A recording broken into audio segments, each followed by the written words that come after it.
physics is telling me that what I'm gonna do should work. Now, reality is a whole different story.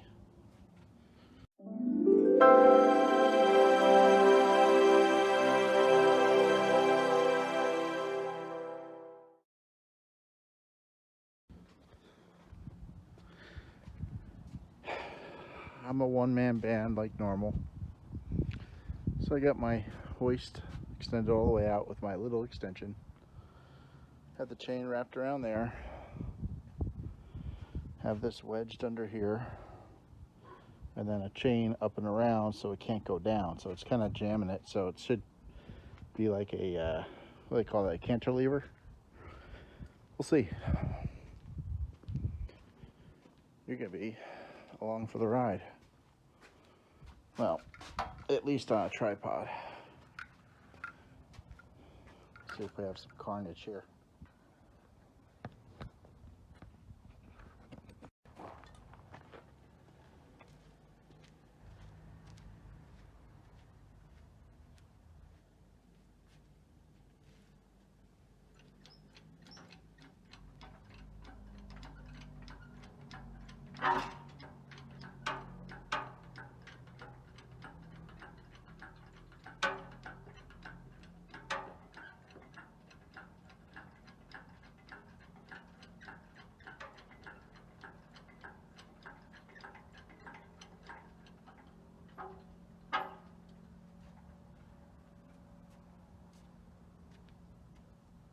I guess it's working.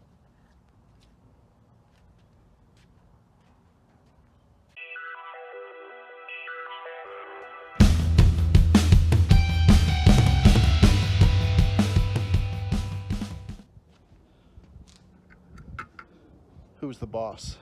It certainly isn't JJ.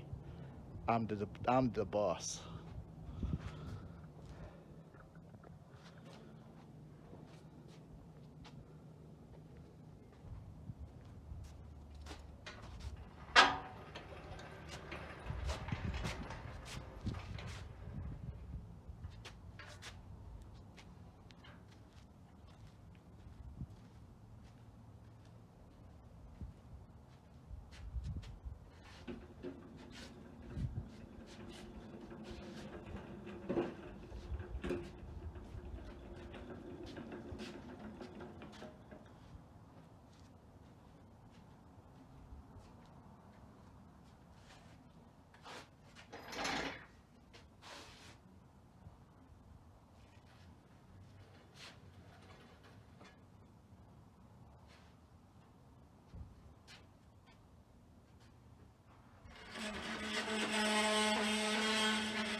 Actually,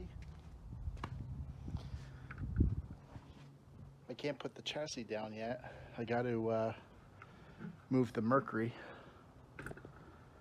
That's back there because my freaking A-arms are in front of it, up on top of there. Son of a biscuit. Well, I'll just have to back this out. We'll get back with you. All right. Well, I got the Mercury moved and put it back in its spot. I got the parts I needed. I had the upper and lower control arms in the back acres of the shop. So Got this down on jack stands. Right now the chassis is a little nose high. Not a big deal. I'm going to be putting the engine in because I got to work on the cross member here. Got it on the jack stands back here. This wood isn't doing anything. It's going to be a little support for something I'm doing. Anyway, we're going to be doing a X member in here and doing a 4-link. So you'll be here for the trip. And I think I'm done for the day, but in a few seconds, let's get started. Good morning, and good morning to you too. Welcome back to Cross Country Garage, and we have some exciting stuff going on right now. We have the 57 Chevy chassis in the stall, and what we're going to do is get the motor mounts placed on there. We're going to do a 4-link setup. We're going to do a cross member do-it-yourself style with some box tubing. That's right there. And because this is going to be for the convertible, so we got to stiffen this chassis up. So, and I got my big dummy block with me, and got my 4-speed. We may be using either this one or another one, but we're using a 4-speed. I got the iron bell housing, some motor mounts. I got the motor mount kit for the setup, and I got some 4-link stuff, some body bushings. So, well, let's get started here. All right, welcome back. We're going to be installing the new small block / big block Chevy motor mounts in the 57 Chevy chassis. So I've done this before. I have read the instructions. You should too. So anyway, the destruction manual says there's 2 rivets here on the back side of the cross member, either side. And this is where the motor mount will bolt to.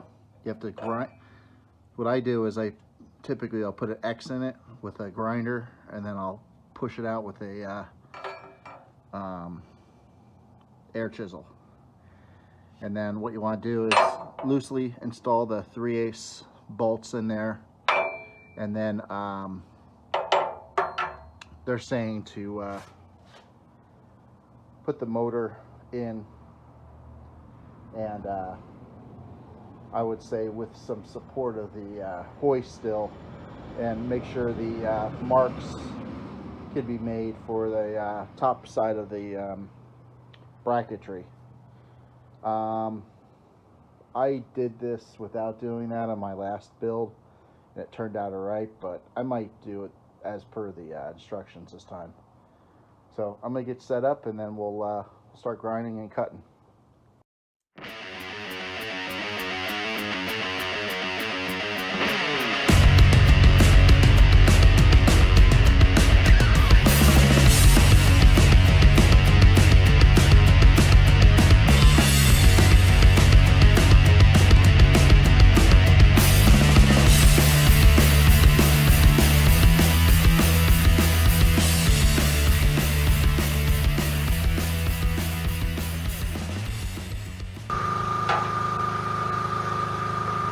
I would not want to wake up and be a rivet in a 57 Chevy chassis today.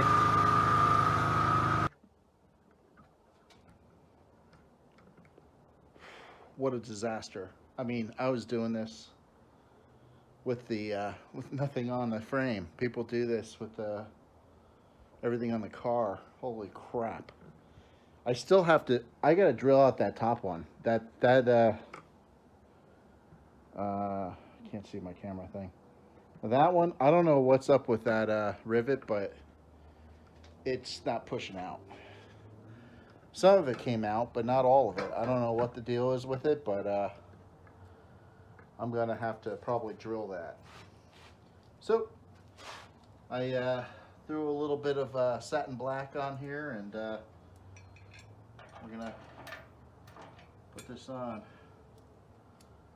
Looks like we need to, I'll drill it out to 3/8. Damn it. Okay.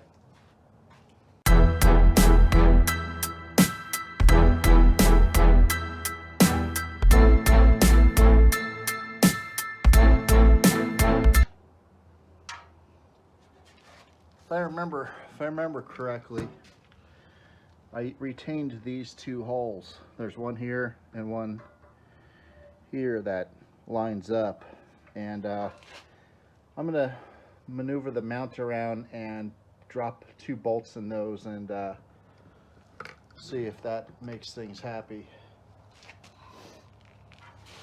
when we test fit the motor.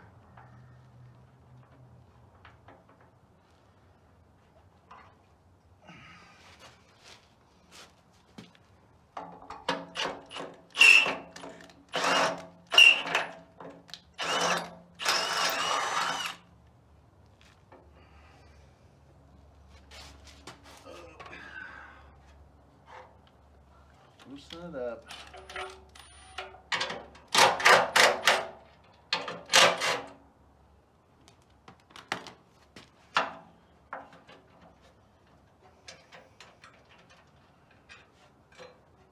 There we go. Just so I can move it out of the way.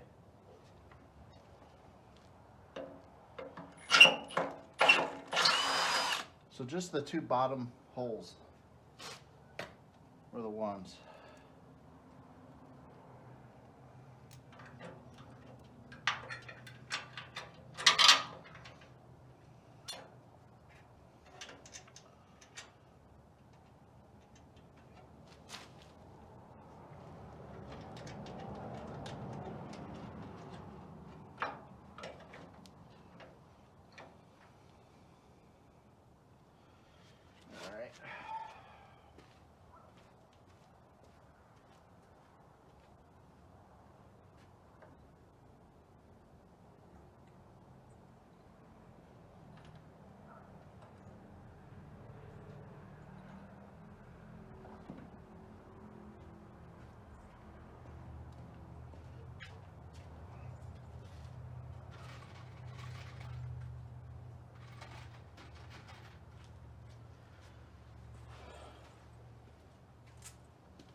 You'll see if you're doing this conversion, a little bit of a pain in the butt to do it with, well, it has a little hole in the bottom of the cross member to get to, but not nearly as easy as if you don't have any suspension on at all. Damn well guarantee on that one.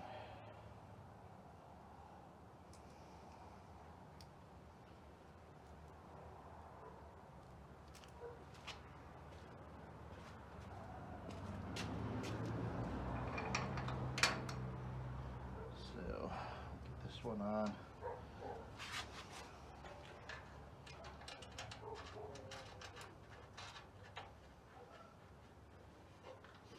As I'm stubborn, I'm probably just going to tighten this up. Well, I don't know. I'll get the motor in and then I'll tighten these all up, I guess. I'll do what they say.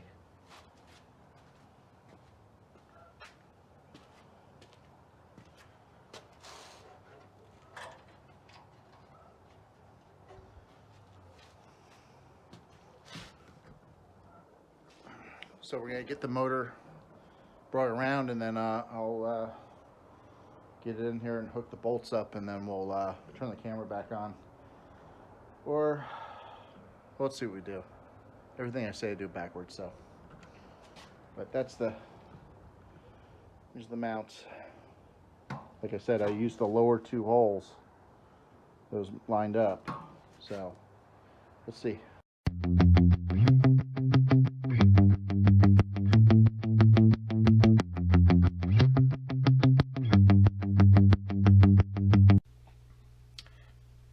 Okay, I'm not really trying to pick on a company here, so I'm not going to show you their name. But when I go to buy a sticker for $9.49, then they want to hit me up $17.39 for shipping, and then they're going to tax me $1.78. So I guess they're taxing me for shipping also. $28.68 or 66 cents for a sticker. Yeah, I don't think I need it that bad.